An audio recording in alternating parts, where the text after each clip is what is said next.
Hello guys, welcome back to our YouTube channel. आज की इस वीडियो में आपको कुछ इंपॉर्टेंट ऑब्जेक्टिव क्वेश्चंस कराऊंगा जो कि प्रोज और पोइट्री से लिया गया है। ठीक है। और इसके नेक्स्ट वीडियो में आपको मैं सिर्फ और सिर्फ ग्रामर का क्वेश्चन कराऊंगा। तो चलिए आज के इस वीडियो का स्टार्ट करते हैं। तो question number 1, there is a house now far away where once I received love is from the poem. आपको बताना ये जो लाइन है वो किस पोएम से लिया गया है। Song of myself, ode to autumn, my grandmother's house या फिर स्नेक। तो इसका जो राइट आंसर हो जाएगा वो हो जाएगा option number C, my grandmother's house. चलिए आगे बढ़ते हैं। आगे देखिए question number 2, the soldier is a dash poem. आपको बताना है द सोल्जर जो है वो कौन कैसा पोएम है। लव पोएम है, हैप्पी पोएम है, नेचर पोएम है या फिर वॉर पोएम है। तो इसका जो राइट आंसर हो जाएगा वो हो जाएगा option number D, war poem था। ठीक है। आगे देखते हैं question number 3, Kamala Das is. आपको बताना है कि कमला दास जो है वो कहाँ की थी, अमेरिकन थी, इंडियन थी या अफ्रीकन थी। ठीक है, वो आपको बताना है। तो इसका जो राइट आंसर हो जाएगा वो हो जाएगा ऑप्शन नंबर सी, इंडियन। चलिए आगे बढ़ते हैं। आगे देखिए तो क्वेश्चन नंबर 4 देखिए, फायूम इज कंपोज बाई। ठीक है, किसके द्वारा कंपोज किया गया है। तो इसका जो राइट आंसर हो जाएगा वो हो जाएगा option number B, K N Daruwalla. ठीक है। चलिए आगे बढ़िए। Question number 5, I celebrate myself and sing myself is written by.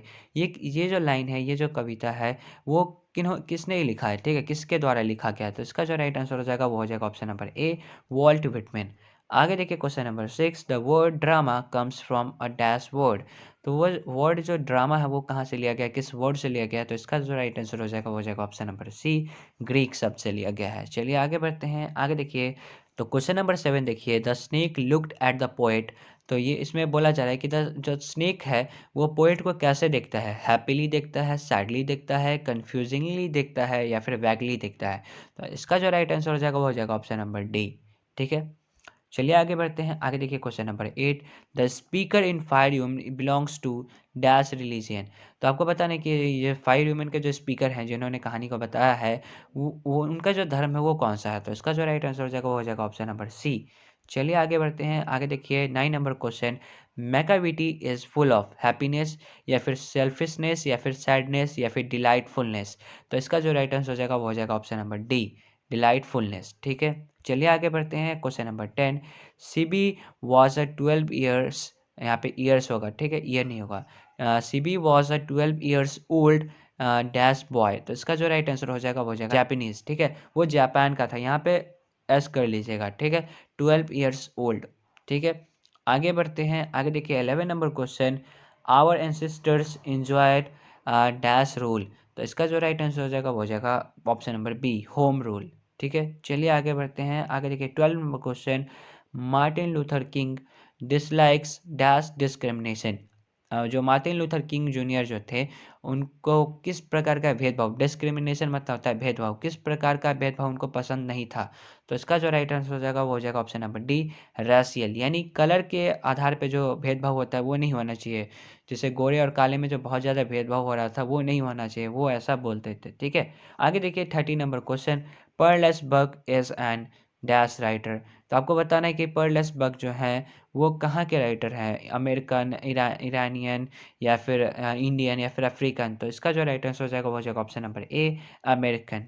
चलिए आगे बढ़ते हैं। आगे देखिए 14 नंबर क्वेश्चन, नानू काका वॉज द नरेटर्स।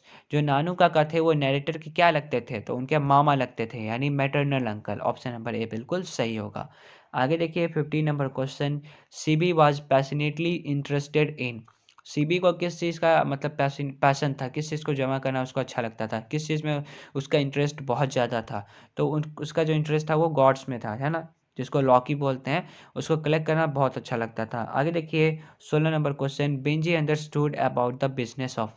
बेंजी जो है वो किस प्रकार के बिजनेस को अच्छे से समझ चुका था। तो इसका जो राइट आंसर हो जाएगा वो हो जाएगा ऑप्शन नंबर सी, हेंस के बिजनेस को। चलिए आगे बढ़ते हैं। आगे देखिए, in which poem does the poet express his sad feeling for a beautiful lady. तो इसका जो राइट आंसर हो जाएगा वो हो जाएगा option number B, an epitaph. ठीक है। चलिए आगे बढ़ते हैं। आगे देखिए 18 number question, dash is remembered as a war poet. तो इसका जो राइट आंसर हो जाएगा वो हो जाएगा रॉबर्ट ब्रूक। ठीक है, वो क्या थे, एक वॉर पोएट थे। ठीक है। चलिए आगे देखते हैं। आगे देखिए, who finds Macavity lazy and half asleep. तो इसका जो राइट आंसर हो जाएगा वो हो जाएगा option number C, T S Eliot. Question number 20, now the leaves are falling fast talks about the. ठीक है, talks about the dash of human life. तो आपको बताना है कि यहाँ पे फिल इन द ब्लैंक्स की जगह पे क्या आएगा।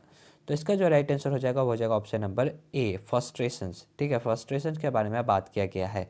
Now the leaves are falling fast में ह्यूमन लाइफ का जितना भी फ्रस्ट्रेशंस होते हैं ना, उनके बारे में बात किया गया है। तो आई होप गाइस कि आप लोगों को जो आज का वीडियो है काफ़ी पसंद आया होगा। अगर आपको इसका नेक्स्ट पार्ट भी चाहिए तो नीचे कमेंट करिएगा। मैं जितने भी इंपॉर्टेंट क्वेश्चन होगा उस पर आपके लिए वीडियो जरूर बना दूंगा। अगर आपको ग्रामर पे भी वीडियो चाहिए तो नीचे कमेंट कर दीजिएगा, आपके कमेंट का 100% रिप्लाई मिलेगा और आपको जो भी डाउट होगा उसको सॉल्व किया जाएगा। ठीक है, तो मिलते हैं नेक्स्ट वीडियो में, तब तक के लिए अपना ध्यान रखिए। Thanks for watching.